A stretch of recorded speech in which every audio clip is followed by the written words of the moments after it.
that is just a straight-up poke comp here, assuming the Jace is going to go mid and is going to go damage here with Ezreal, Nidalee, and the Jace. And I kind of like that. And in that light, the Rel does feel a lot better, right? Because if you just have the Zyra, you can run into some issues. Obviously, you have the Ashe Arrow, but with the Gragas as well, not only a DORAN classic, but also adding even more dive.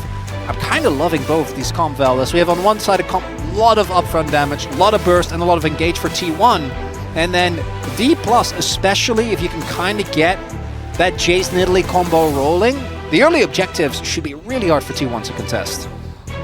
Got a last second swap. I think this makes more sense. Yeah.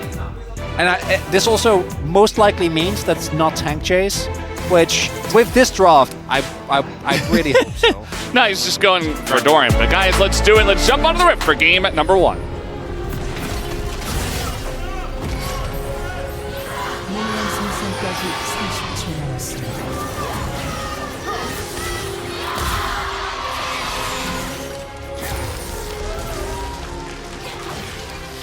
Here we go, game number 1, and already DK are getting into it here. They have tons of poke. It is a poke comp, as you mentioned before, with Nidalee and Jace and Ezreal.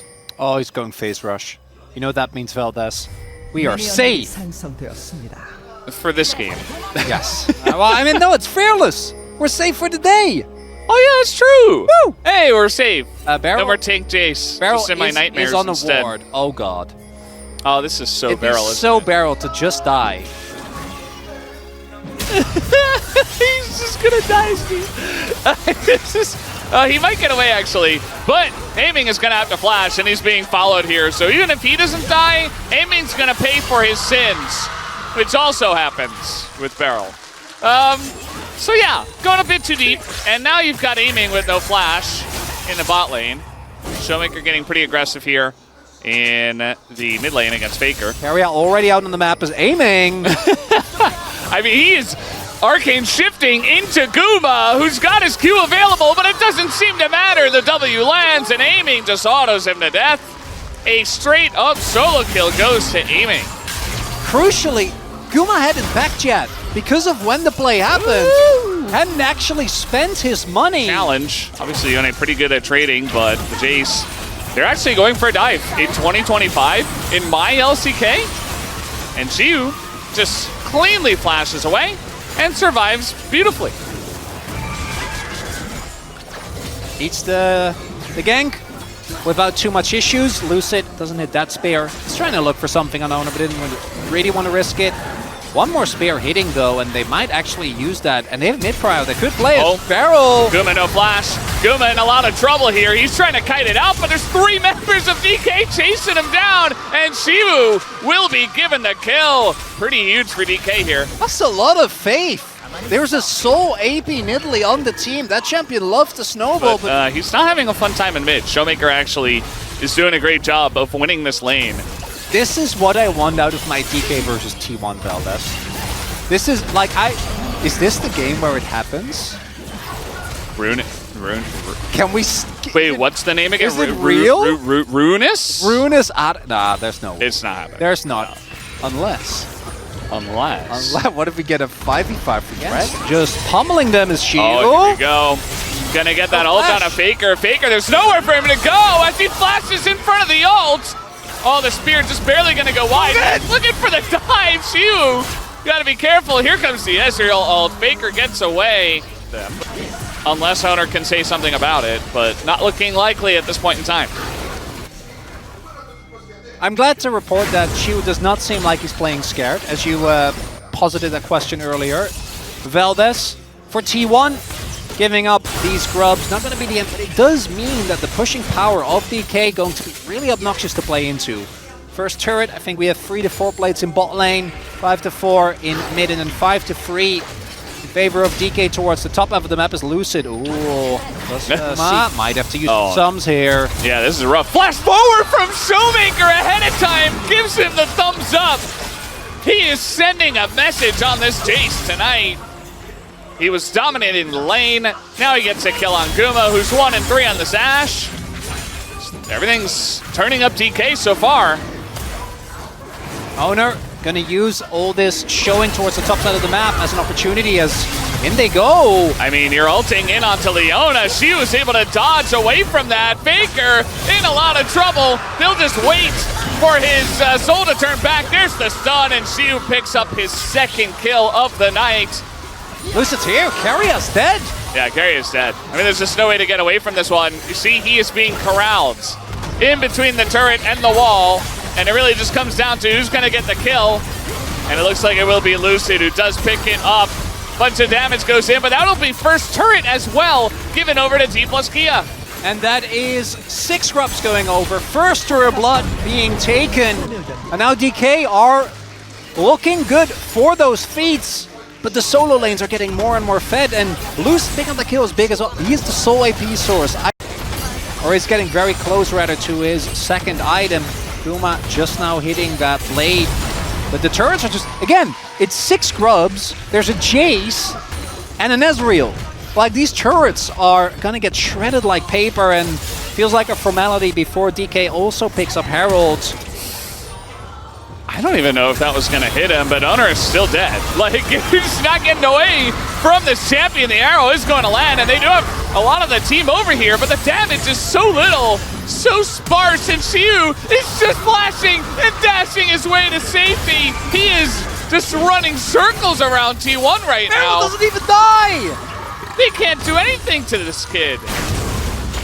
Meanwhile, Lucian's just soloing the Rift Herald. So that's feats of strength. Felt like that shouldn't have been thrown, but from this position, every game that we see with the Herald coming down, now they should be able to get at least 2 charger, possibly even the second turret. I don't think there's a lot that T1 can do. They're going to have to rely on DK making a huge mistake.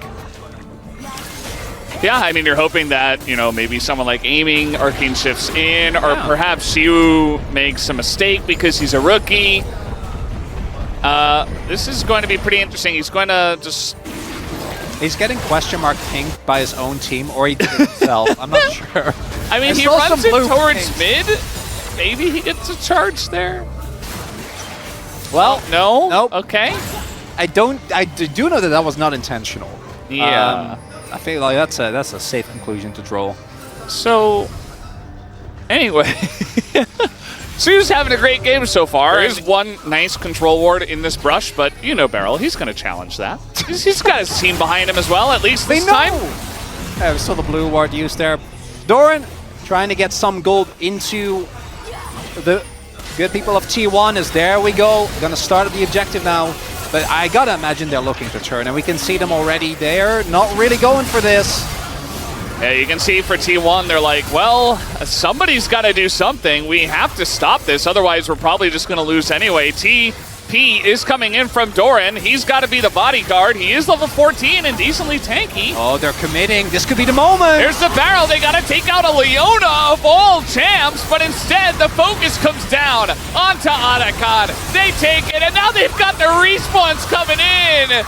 And yes, he's gonna go in his respawn. Everybody on the side of T1 is just flashing away. And it was actually Beryl that respawned. The rest of them were just sending it. You know, they got the buff and they were head over heels going in. I'm pretty sure that Xiu TP'd before Adakon was down. He's like, it's fine, they'll get it. Harriet is putting his jacket on. Yeah, no, this game is done. Come on, they got the buff. It's like, all right, guys, anyway, go next. It's just game 1, but game 1 is a blowout, Valdez. Yeah. Xiu, does he? I'm like, whenever the buff is up, we still have a minute 50 left. You're like, just do it. It's fine. Yeah, you're not killing this guy anyway. DK, they're just going to send it right down mid. They're not a team that's going to rotate towards bot. They don't even have a bot wave, so not really an option here. They want to dive these turrets if possible. Keria looking for the engage. He just dies instead. Guma is going to cleanse away from this one as Beryl. He does not have the respawn. And he's going to go in instead and look to set up a kill. And he's going to live until he dies 2 seconds later. He didn't have the buff. He already died. Beryl, no! It's okay. Xiu, very nice ult. Very nice angle there onto Owner. And DK, they've had enough of this game. They're putting on their tactics as well, figuratively. They want out of this one. They want to end T1 here in 23 minutes. They don't have a wave. Oh, they do, actually. There was like one little minion in there, and that might just do it, guys. FAKER left alone. They love, yep, they're going to take him down. The damage is way too much, and DK going to stomp T1 in 23 minutes in game number 1.